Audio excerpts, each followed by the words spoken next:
you can't just follow the plan to lose the weight. You've got to understand that, like, the plan to keep it off, really. So the plan to lose the weight might be, okay, the first 3 or 4 months. The plan to keep it off is the other 6 to 12. Like, I always say this inside of my community with the women who've already, like, you know, invested and chose to work with me. They see the other women inside of the community, and, like, the women who are absolutely flying, they've been with me for way over 6 months, some of them 12, some of them longer. Some clients I've worked with for years, because the goalposts always change, obviously. But you've got to go through them, like, ebbs and flows, haven't you, of, like, everything not going your way, and, like, okay, how do I navigate it? When, like, it's the summer holidays, or it's Christmas, or I've got an illness, or, like, whatever it might be. Inevitably, you will run into massive problems, whatever you do. So if you decide to start a business, if you decide to undertake a fat loss journey, if you're a woman who's 48 and she's going through the menopause, and the next 4 years of your life is going to be pretty tough going hormonally, and you've got to navigate that, and you've never had that before, or you might have lost weight before, and now you've got to get back in shape again, and it's not as easy as the first time, and you're like, oh, why isn't it as easy as the first time? This is a classic conversation I find myself having all the time with people. Exactly. And you've got to navigate them things. It's like, and then these things cause limiting beliefs, and these things cause, like, doubt, which shouldn't really be there, but it's like, but it is. So as a coach, almost, you become like this sort of, right, it's almost like, no, it's working, just stick to it. No, it's working, just stick to it. Like, I had a video this week, I won't name it, but we were getting, like, we've been doing a YouTube channel, it's been popping off. Like, the YouTube channel's been blown up massively in 2 months. And this guy had made up, so the average we were getting was like 5,000 views. He's nearly monetizing already, which is fucking amazing. Really? Probably the biggest success we've had on YouTube in terms of clients. And then this one video that we put up this week just totally bombed out. And I'm totally transparent in saying this, like, it totally bombed. And he texted me going, oh, like, do we need to change something? I was like, no, just chill. Like, just accept. Just like this is part of the process. Like, you're not going to have a fucking killer video every single time. It's like, we need to change the thumbnail, we need to change the title. And I was like, yeah, we can learn from this, and we can take things from it, and we can glean lessons from it. But it's going to happen. Like, not everything's going to, you're not going to win every battle. Not everything's going to land, Yeah, 100%. And I find that I found that when I was coaching. It's like I found myself almost like getting people to just stick to the original thing was harder than the actual coaching. So you can, like, there's only so many times you say be in a calorie deficit, or, like, there's only so many times you can be like, eat enough protein. At a certain point, you know all that stuff, and you go, the coaching becomes, how do we just navigate this week? It's literally, you'll always find yourself, right, what are we going to do today? What are we going to do this week? Like, what's the win this week? That's what I found myself doing anyway. Yeah, I think, so the first thing I think with, like, females, and I don't know if males are the same in this sense, but, like, if there's an initial big weight loss, which there's going to be, if you all of a sudden start moving more, you start drinking more water, you get a better routine with your sleep, you're paying better attention to your nutrition, you are going to get, like, a little bit of a leapfrog, and then it plateaus. Or not plateaus, but it starts to slow right down. And then I always get that, should I be doing anything different? Like, I'm not seeing that, like, 4 or 5 pounds off in a week that I got initially. And I'm like, so a lot of that was, like, water weight and just, like, implementing and changing these habits. But now we've just got to understand that, like, consistency, and even weeks where, you know, nothing moves on the scales, but the progress is in another area. Like, nope. Do you find, we don't like, need to when change people, anything. can you like recognise that in people when you start and come into your business? So if, say, someone came along today and was like, done like a call with you, could you tell that from the start how they were going to be?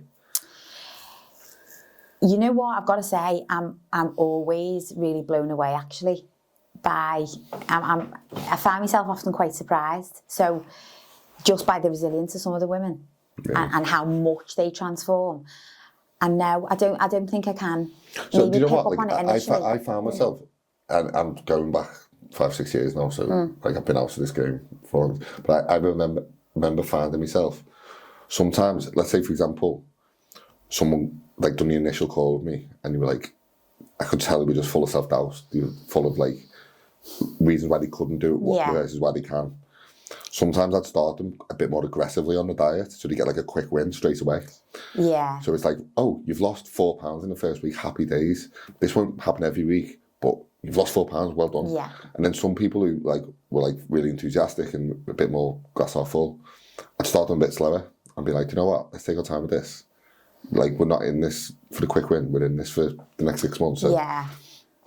And I'd find myself just like tailoring it based on... So but that's really good one-to-one coaching, isn't it? Yeah. So like, you asked me the question, what do I think's changed in the last 5 or 6 years? Apart from the fact that it's very saturated, mental health has become such like a talking point now.